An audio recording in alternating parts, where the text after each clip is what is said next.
Anime protagonists are the centerpieces of every story. They come in all shapes, sizes, and trauma levels, but today we're breaking down every major anime protagonist type we can. The hyper-intelligent, the final boss, the torchbearer, and beyond. And yes, we will be talking about Subaru, Anya, and the psychopath gone Ikaro. Let's go. The hyper-intelligent MCs. The brains behind the chaos. These characters don't need muscles. They have something scarier, a functioning brain, whether it's solving murder mysteries or hacking the system of reality itself. These MCs are always 2 steps ahead. Lelouch from Code Geass. He saved an entire army of illegal immigrants by telling them what to do. If that isn't smart, what is it then? Conan Edogawa from Detective Conan solves murders before breakfast, quite committed if you were to ask me. Kaito Joker, a master thief and genius escape artist. Waver Velvet, a bookworm turned magical detective. And Sora and Shiro, a sibling duo that could beat you in chess, poker, and interdimensional politics simultaneously. They don't scream, they calculate. These are the MCs you'd want in your squad, but they'd probably already have a plan to beat you. The final boss MCs, the ones you don't want to mess with. These characters don't have main character energy. They have final boss energy. Their aura alone makes people back up. Their existence is a threat. When they show up, the background music changes.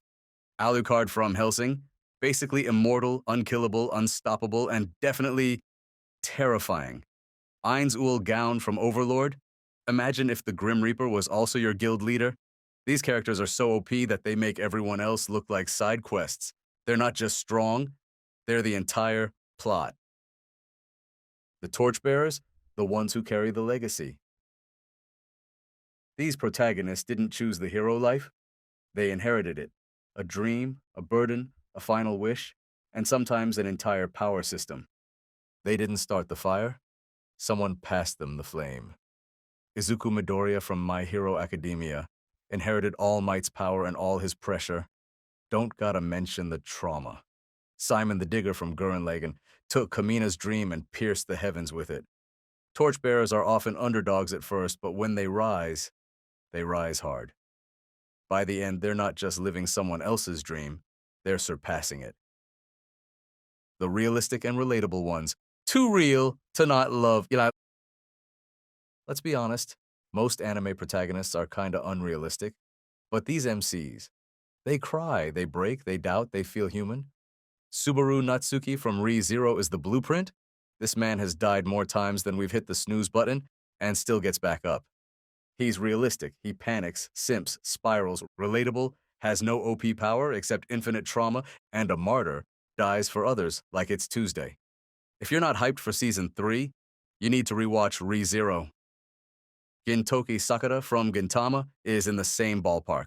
He's goofy, lazy, and sarcastic, but also a protector with zero plot armor and no bloodline gifts. No flashback powers, no demon genes, just vibes and trauma. And yeah, it's kinda wild he's still relatable, while being a total sword-wielding badass. Also, major shout out to Shoya Ishida from A Silent Voice. No magic, no battles, just a painfully real story about regret, forgiveness, and healing. The resilient ones, the ones who just don't break. Let's talk resilience, not just taking hits. We're talking characters who get destroyed and still come back swinging. Emporio from JoJo's Part 6 watched his entire reality get erased, and he still pulled off the win. And then there's Anya Forger. Hear me out. The most underrated resilient MC of all time. And think about it, she's a telepathic orphan, passed around like a plot device, adopted into a fake family during a Cold War. Her dad's a spy, her mom's an assassin, and her job? Stop nuclear war by passing school. And she's like 6. She carries more pressure than 90% of adult shonen MCs, and she does it with pink hair and peanuts.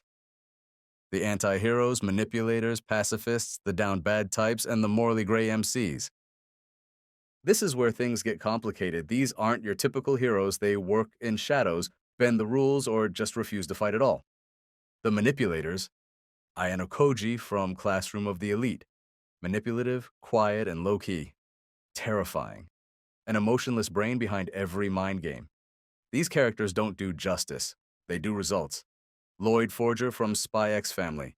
Literal spy juggling missions, lies, and fatherhood like a pro.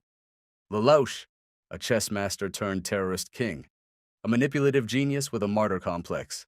Light Yagami, an anti-hero. Because he killed people who he thought was bad, like murderers, rapists. Not to mention he's also very manipulative and completely lost the plot. The Pacifists, Emma from the Promised Neverland refuses to kill, even in a kill or be killed world. Mob from Mob Psycho 100, the strongest psychic alive, but all he wants is to be normal. Yuichi Katagiri from Tomodachi Game, down bad for money and chaos. Giorno Giovanna from JoJo. Part 5 is probably an anti-hero. He wants something good but uses bad tactics, aka murder. We don't actually know if his goals are good, though. He wants to stop Diavolo because he gives drugs to kids IRC, but we're never told if he's actually against drug trafficking in general, especially when the ending literally has him overtake the mafia himself, and sometimes they're not saving the world. They're just trying to win it. The protector types, who are the ones who take the hits, so others don't. Some MCs live for others. They shield, defend, and sometimes suffer alone. Emma from The Promised Neverland. Again, she's not just a pacifist. She's the protector of all the kids. Gintoki mentioned already, but thought he was worth mentioning again. He protects his friends with no bloodline buff, no mentor speech, just pain and resolve. Ichigo and Tanjiro, the classic protectors.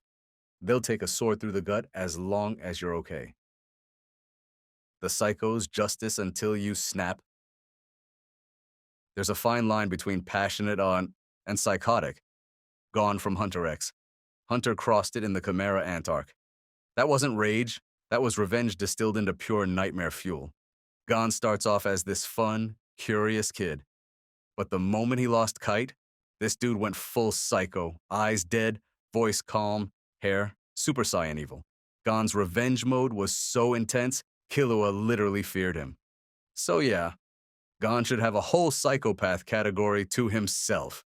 He's the reason Hunter x Hunter is not a kid's show. No debate, Josek Higashikata from JoJo Part 4 has a strong moral code or sense of justice. He's kind-hearted, moral, and polite until you insult his hair. Then it's over for you.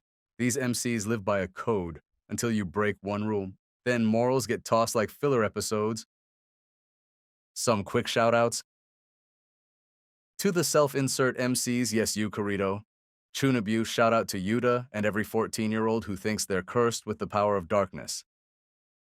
The Giga Chads and Legends in Training. Muscles, cream puffs, and mafia takeovers. Some characters are just built different. Mash Burn Dead from Mashley, no magic, just 100% pure biceps and chill. Doesn't even flex, literally punches spells. Giorno, he's technically an anti-hero. He murders people, overthrows a drug lord, and then just becomes the mafia boss himself. Like, sure, he says he's stopping evil, but we never really find out if he actually wants to fix anything. He just rules now. And then you've got characters like Mob, Boji, and Thorfinn post-revenge arc. Slow-burning legends in training. They don't start loud, they end loud.